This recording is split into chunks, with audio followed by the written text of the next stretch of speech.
Bismillahirrahmanirrahim. Assalamualaikum warahmatullahi wabarakatuh. Innal hamdalillah nahmaduhu wa nasta'inuhu wa nastaghfiruh wa na'udzubillahi min syururi anfusina wa min sayyiati a'malina may yahdihillahu fala mudhillalah wa may yudhlilhu fala hadiyalah. Asyhadu alla ilaha illallah wa asyhadu anna Muhammadan abduhu wa rasuluh la nabiyya rasulullah ba'da.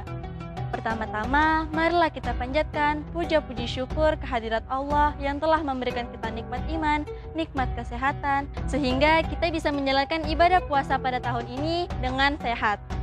Setiap ibadah pasti memiliki standar pahala yang baku dan terukur, namun tidak dengan puasa. Kenapa sih puasa itu tidak memiliki standar pahala yang baku dan terukur? Karena Allah menyebutkan bahwa ibadah puasa akan langsung dipersembahkan kepadanya. Dan Allah yang akan memberikan pahala yang luar biasa dan tidak terukur karena pahalanya yang langsung dipersembahkan kepada Allah SWT. Tapi sayangnya dengan pahala yang tidak terukur ini banyak orang yang berpuasa namun puasanya hanya sia-sia, hanya menahan lapar dan haus saja. Ada beberapa tips untuk menjadikan puasa kita menjadi puasa yang totalitas. Yang pertama yaitu kita harus ikhlas. Ikhlas merupakan penentu awal dari setiap aktivitas yang kita lakukan. Bukan hanya berpuasa saja, namun segala aktivitas yang kita lakukan. Jika kita melakukan aktivitas dengan ikhlas, maka amalnya menuju Allah dan berpeluang untuk diterima oleh Allah. Namun, jika kita melakukan sesuatu dengan tidak ikhlas, maka amal itu akan menjadi sia-sia dan tidak ada peluang di sisi Allah. Yang kedua, yaitu menjauhkan diri dari hal-hal yang membatalkan puasa. Ada beberapa hal yang membatalkan puasa, yaitu yang pertama, makan dan minum dengan sengaja. Yang kedua, mengeluarkan isi perut dengan sengaja. Dan yang ketiga, meniatkan dalam hati untuk berbuka. Niat merupakan rukun dalam berpuasa. Apabila kita berniat dalam hati untuk membuka puasa, maka secara tidak langsung kita akan membatalkan puasa tersebut. Yang terakhir, yang ketiga, yaitu meninggalkan hal-hal yang membuat puasa itu menjadi sia-sia. Kira-kira teman-teman tahu nggak sih apa aja hal-hal yang membuat puasa itu menjadi sia-sia? Yang pertama, bergibah. Kedua, berdusta.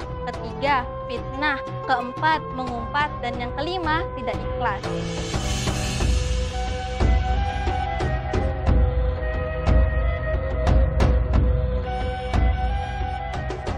Selain puasa yang udah totalitas, Ramadan kita juga harus berkualitas. Kira-kira kegiatan apa sih yang bisa membuat Ramadan kita menjadi Ramadan yang berkualitas? Jadi, dalam bulan suci Ramadan, banyak ibadah-ibadah yang bisa kita lakukan, seperti sholat tarawih, tadarus Al-Quran, berbagi takjil, infak, sedekah, dan masih banyak lagi. Setelah kita mengetahui apa aja tips dan kegiatan yang kita lakukan selama bulan suci Ramadan, kita juga tidak lupa sebagai seorang pelajar kita memiliki kewajiban untuk menuntut ilmu. Sebenarnya menuntut ilmu tidak hanya dilakukan untuk orang kaya atau miskin, tua atau muda, kuat atau lemah, pria atau wanita, tapi setiap muslim pasti memiliki kewajiban untuk menuntut ilmu. Nabi SAW bersabda, menuntut ilmu merupakan kewajiban seorang muslim. Hadis riwayat Ibnu Majah. Dari hadis di atas, kita sudah bisa mengetahui bagaimana kewajiban kita sebagai seorang muslim untuk menuntut ilmu. Seorang muslim, apabila ia hendak melakukan sesuatu, maka ia harus tahu dulu ilmu dari perbuatan yang akan dia perbuat. Sebagai contoh, kita sedang ingin melakukan puasa. Jadi kita harus tahu dulu apa aja sih syarat-syarat berpuasa, hukum berpuasa, apa hal-hal yang membatalkannya, dan apa hal-hal yang menyia-nyiakan puasa, agar puasa kita menjadi puasa yang dapat menghasilkan pahala. Menuntut ilmu selain mendapatkan kemuliaan di dunia, juga mendapatkan kemuliaan di akhirat. Misalnya, kita mengetahui sebuah informasi atau ilmu. Hendaknya kita memberikan ilmu itu kepada orang lain agar ilmu itu menjadi amal jariah buat kita dan bisa menghantarkan kita ke dalam surga. Ramadan berkualitas udah, puasa totalitas udah, belajar yang totalitas juga alhamdulillah udah. Indahnya Ramadan kali ini jika kita menimba ilmu.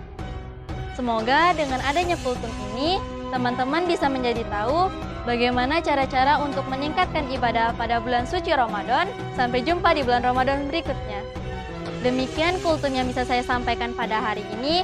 Unzur man qala wala tanzur man qala. Jangan lihat siapa yang menyampaikan, tapi lihat apa yang disampaikan.